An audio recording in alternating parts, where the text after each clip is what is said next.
大家好，歡迎你收睇我哋嘅節目，我係 May。美國總統特朗普3月11號表示，佢將購買一輛全新嘅特斯拉，以此支持其高級顧問埃隆·馬斯克。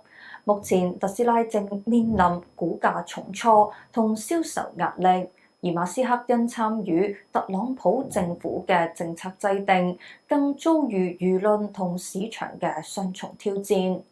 據國會山報導，特朗普週二凌晨喺社交平台真相社交發文寫道，致共和黨人、保守派人士以及所有偉大嘅美國人，埃隆·馬斯克正喺度奮力一搏，幫助我哋嘅國家。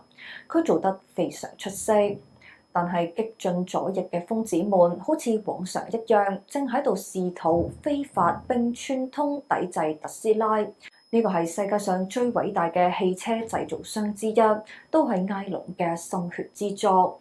佢哋嘅目的係攻擊並傷害埃隆以及佢所代表嘅一切。佢接着寫道：佢哋曾試圖喺2024年總統選舉中對我咁樣做，但係結果如何，大家都睇到啦。無論如何，我將喺明日早上購買一輛全新嘅特斯拉，以此表達我對埃隆·馬斯克嘅信心與支持。佢係一個真正偉大嘅美國人。佢仲補充話，佢用自己卓越嘅才華幫助美國再次偉大。點解反而要因此受到懲罰？當前特斯拉正承受巨大嘅市場壓力。週一，該公司股價下跌15.4%，創下自2020年9月以嚟最大單日跌幅。今年以嚟，股價累計下跌已經達45%，創近年新低。